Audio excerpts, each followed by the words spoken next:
मिलकर पूरी टीम के साथ लगातार काम करने में किसी भी प्रकार का।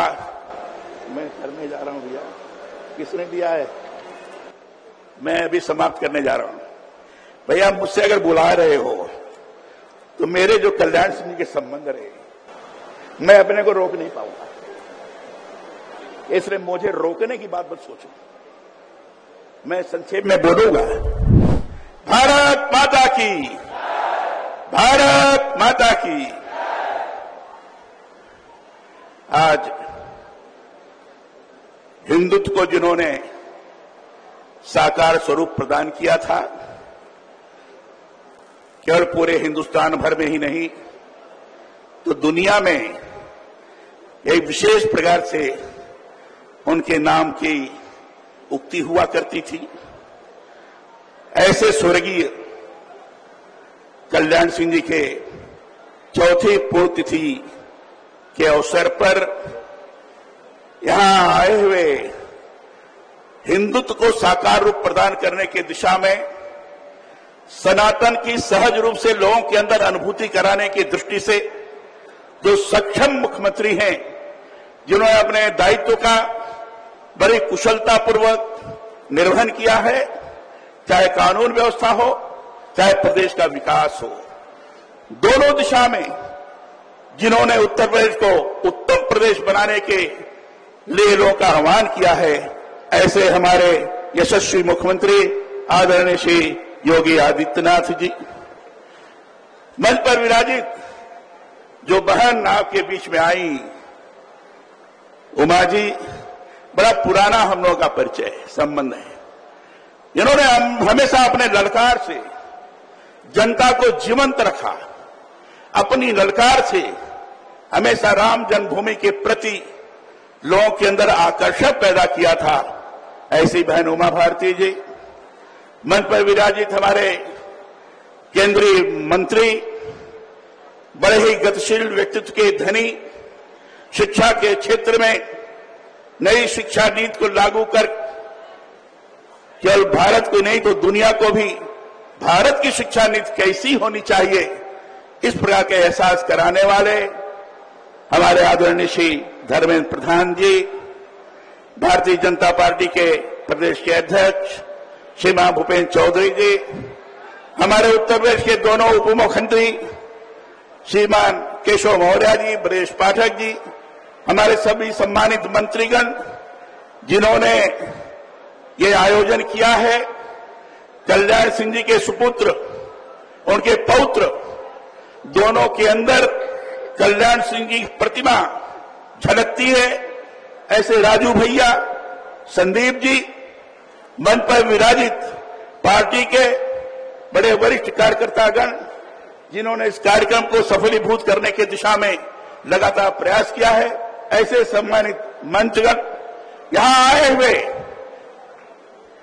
बड़ी तादाद में आसपास के जिलों से भी, यहां के लोग भी, जो कल्याण सिंह जी के पुण्यतिथि को सहज रूप से लोगों के सामने प्रस्तुत करने के लिए, उनके प्रति श्रद्धांजलि अर्पित करने के लिए आए हुए ऐसे सभी सम्मानित नागरिक बंधुगण, माताएं बहनें, पत्रकार मित्रों, छायाकार बंधुओं, मित्रों, कल्याण सिंह जी नाम आते ही लगता है कि वो हमारे पास बैठे हुए हैं।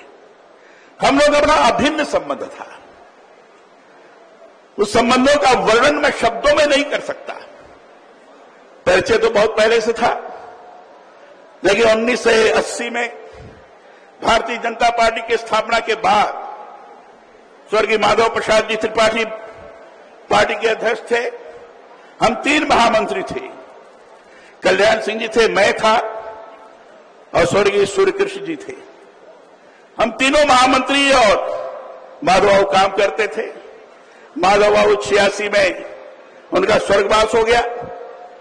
उसके बाद मैंने अपने नेताओं को, अटल जी, सुंदर सिंह जी मंडारी, इन लोगों से विशेष आग्रह करके मैंने कहा कि अगर प्रदेश को नई दिशा प्रदान करनी है, प्रदेश के अंदर आम जनता के अंदर भारतीय जनता पार्टी के प्रति अगर विश्वास पैदा करना है, तो कल्याण सिंह जी को उत्तर प्रदेश का अध्यक्ष बनाना चाहिए। हमारे नेताओं ने इस बात को स्वीकार किया और 1986 में कल्याण सिंह जी भारतीय जनता पार्टी के अध्यक्ष बने। मैं महामंत्री बना।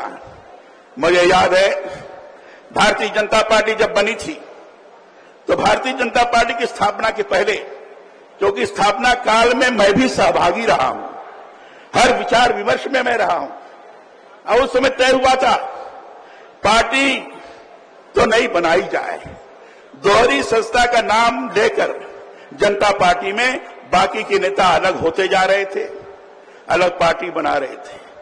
हमारी पार्टी ने तय किया ठीक है हम अलग हो रहे हैं तो हम कुछ जनता के सामने रखें कि हम क्यों पार्टी बनाना चाहते हैं। तो हमारे नेताओं ने तय किया कि पहले हम घोषणा करें पंचनिष्ठाओं की, और वो घोषणा किया हमारी पंचनिष्ठाएं होंगी जिसके ऊपर भारतीय जनता पार्टी आधारित होगी। वह निष्ठाएं होगी राष्ट्रीयता और राष्ट्रवाद, सर्वपंथ संभाव, लोकतंत्र में विश्वास, शोषण मुक्त समता युक्त समाज की स्थापना और नैतिकता के ऊपर आधारित राजनीति। इस प्रतिबद्धताओं को लेकर भारतीय जनता पार्टी बनी। मैं और कल्याण सिंह जी जब आपस में विचार करते थे तो कल्याण सिंह जी ने कहा कलराज जी पार्टी ने तो घोषणा की है पंचनिष्ठाओं की, हम लोग भी क्यों ना एक कर्मनिष्ठा की घोषणा करें। हमने कहा क्या करना चाहिए, तो अब मिलकर के तय किया, 5 नारे लगाए हमने, कल्याण सिंह जी ने। और कल्याण सिंह जी ने कहा गांव गरीब किसान, झुग्गी झोपड़ी का इंसान, गरीबों का कल्याण, महिलाओं का सम्मान और नौजवानों का उत्थान। ये 5 कर्मनिष्ठाएं श्रीमान कल्याण सिंह जी ने घोषित किया था और उसके अनुसार लगातार काम करते रहे। हम दोनों मिलकर पूरी टीम के साथ लगातार काम करने में किसी भी प्रकार का, मैं करने जा रहा हूं भैया, किसने दिया है, मैं अभी समाप्त करने जा रहा हूं। भैया मुझसे अगर बुला रहे हो तो मेरे जो कल्याण सिंह जी के संबंध रहे मैं अपने को रोक नहीं पाऊंगा, इसलिए मुझे रोकने की बात मत सोचो। मैं संक्षेप में बोलूंगा, लेकिन हमारे संबंध जिस तरह के रहे हैं उसको न राजू जी आज जानते होंगे न संदीप जानता होगा। बहुत अभिन्न संबंध था, परस्पर इतना जबरदस्त विश्वास था कि कोई बात होती थी तो कहते थे कलराज जी से पूछ लो, मैं कहता था कल्याण सिंह से पूछ लो। मुख्यमंत्री और अध्यक्ष दोनों के बीच में इतना परस्पर का संबंध पूरा हिंदुस्तान याद करता है, पूरा हिंदुस्तान कहता है कलराज और कल्याण सिंह की जोड़ी एक अद्भुत जोड़ी है। उस समय कल्याण सिंह जी कहते थे कलराज होगा तब कल्याण होगा, इतना जबरदस्त विश्वास था। ऐसे कल्याण सिंह जी के पूर्ण उनके मृत्यु के पश्चात मन में बड़ी पीड़ा हुई थी। वो राज्यपाल थे, उनके स्थान पर मैं गया, राजस्थान में मैं भी राज्यपाल रहा। रोज बीमारी के अवसर पर रोज मैं फोन से राजू से बात किया करता था, क्या स्थिति है। उनके मृत्यु के पश्चात मुझे बड़ी पीड़ा हुई थी। कल्याण सिंह नहीं रहे, वह आदर्श स्वरूप देखने को नहीं मिलता है। इसलिए आज उस प्रकार के व्यक्तित्व जिन्होंने हिंदुत्व को प्रखर किया, जिन्होंने राम जन्मभूमि आंदोलन के अंदर जेल में भी जाकर हम सब लोगों को कार्य करने की दृष्टि से आगे बढ़ाया, जिन्होंने दुनिया के अंदर भारत का स्वाभिमान क्या होता है, उत्तर प्रदेश का स्वाभिमान कैसा है, इसको दर्शित कराने का प्रयास किया, ऐसे कल्याण सिंह जी की आज पुण्यतिथि है। सौभाग्य की बात है हमारे बीच में आज योगी आदित्यनाथ जी है। मैं कह सकता हूं हिंदुत्व तो सनातन को साकार करने की दिशा में जिस तरीके से उनका प्रयास है, दुनिया आज उसका लोहा मान रही है। चाहे प्रयाग का कुंभ रहा होगा और चाहे लगातार सनातन के बारे में चर्चा करते हैं, राम जन्मभूमि के निर्माण के अवसर पर जिस तरीके से लक्षावधि दीपोत्सव उन्होंने किया, ये दुनिया के लिए एक आकर्षण का विषय बन गया। मुख्यमंत्री के नाते उन्होंने कानून व्यवस्था ठीक की। कल्याण सिंह ने कहा था कि अपराधी को हम छोड़ेंगे नहीं, न कि निरपराधी को छेड़ेंगे नहीं। उसी स्लोगन के आधार पर आदित्यनाथ जी चल रहे हैं, विकास को गति प्रदान कर रहे हैं। एक अच्छी स्थिति का निर्माण हुआ है। आज ऐसे अवसर पर कल्याण सिंह जी को मैं हृदय की गहराइयों से अपनी श्रद्धांजलि अर्पित करते हुए आप सब लोगों के चरणों में प्रणाम करते हुए, मंच पर बैठे हुए सभी लोगों को प्रणाम करते हुए अपनी वाणी को मैं विराम देता हूं। बहुत बहुत धन्यवाद।